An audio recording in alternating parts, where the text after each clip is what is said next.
The Count advanced to meet him. "Well?" said he in a low voice. "The young man is here," said the valet de chambre in the same tone. "Into what room did you take him?" "Into the blue drawing room, according to your Excellency's orders." "That's right, now bring the Alicante and some biscuits." Baptistin left the room. "Really," said the Major, "I am quite ashamed of the trouble I am giving you."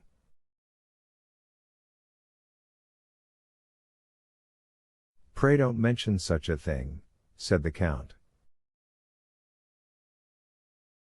Baptistin re-entered with glasses, wine, and biscuits.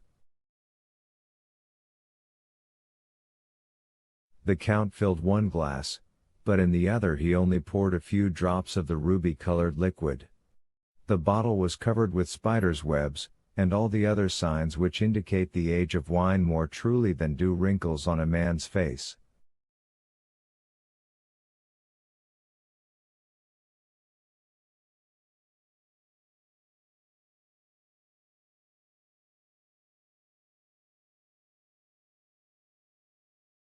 The Major made a wise choice, he took the full glass and a biscuit. The Count told Baptistin to leave the plate within reach of his guest, who began by sipping the Alicante with an expression of great satisfaction, and then delicately steeped his biscuit in the wine.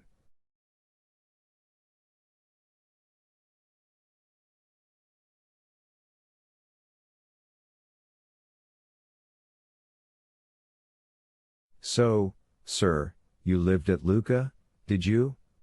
You were rich, noble, held in great esteem, had all that could render a man happy?"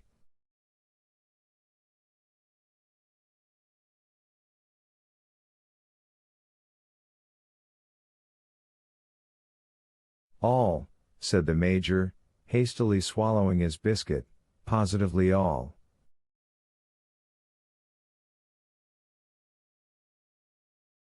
"And yet there was one thing wanting in order to complete your happiness?" "Only one thing," said the Italian. "And that one thing, your lost child." "Ah," said the Major, taking a second biscuit, "that consummation of my happiness was indeed wanting."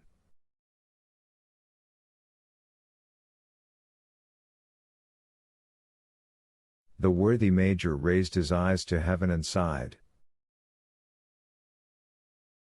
"Let me hear, then," said the Count, "who this deeply regretted son was, for I always understood you were a bachelor."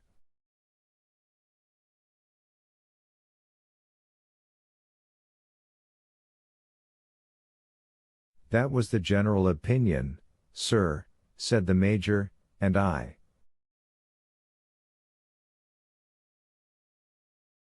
"Yes," replied the Count, "and you confirmed the report." "A youthful indiscretion, I suppose, which you were anxious to conceal from the world at large?"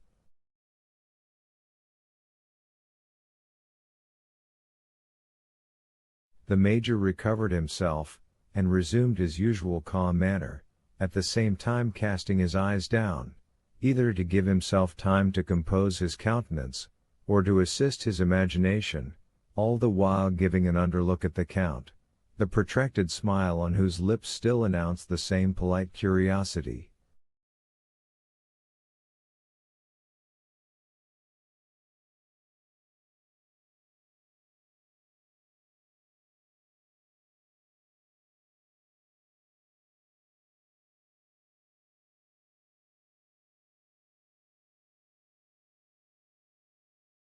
"Yes," said the Major, "I did wish this fault to be hidden from every eye."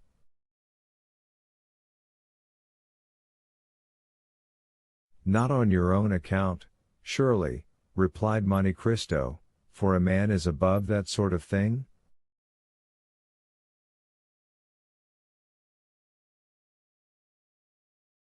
Oh, no, certainly not on my own account, said the Major with a smile and a shake of the head.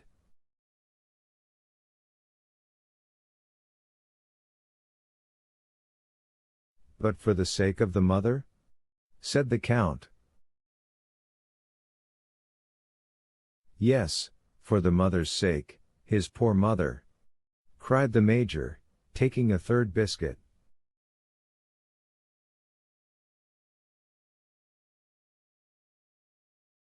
Take some more wine, my dear Cavalcanti, said the Count, pouring out for him a second glass of Alicante. Your emotion has quite overcome you.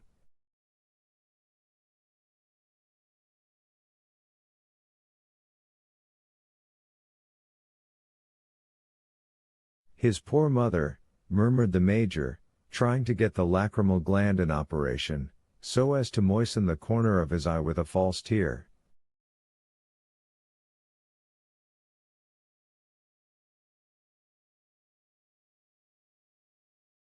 She belonged to one of the first families in Italy, I think, did she not? She was of a noble family of Fiesole, Count. And her name was? Do you desire to know her name? Oh, said Monte Cristo, it would be quite superfluous for you to tell me, for I already know it.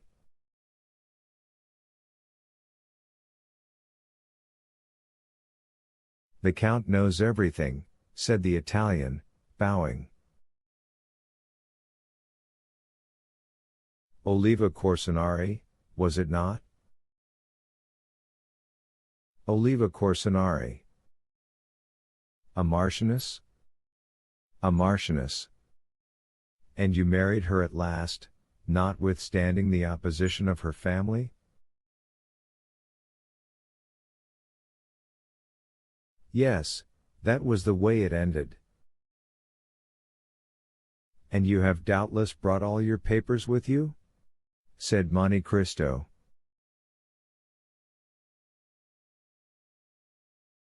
What papers? The certificate of your marriage with Oliva Corsinari, and the register of your child's birth.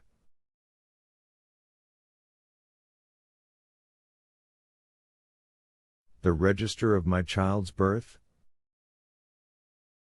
The register of the birth of Andrea Cavalcanti, of your son, is not his name Andrea?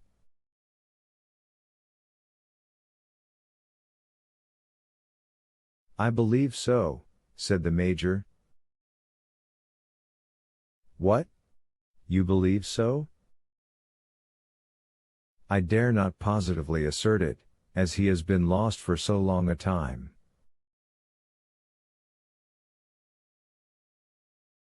Well, then, said Monte Cristo, you have all the documents with you?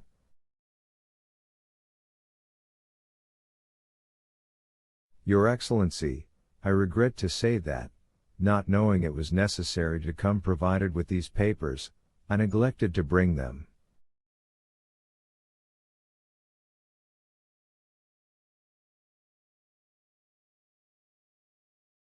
That is unfortunate, returned Monte Cristo. Were they, then, so necessary? They were indispensable? The Major passed his hand across his brow. Ah, perbacco, indispensable, were they? Certainly they were, supposing there were to be doubts raised as to the validity of your marriage or the legitimacy of your child?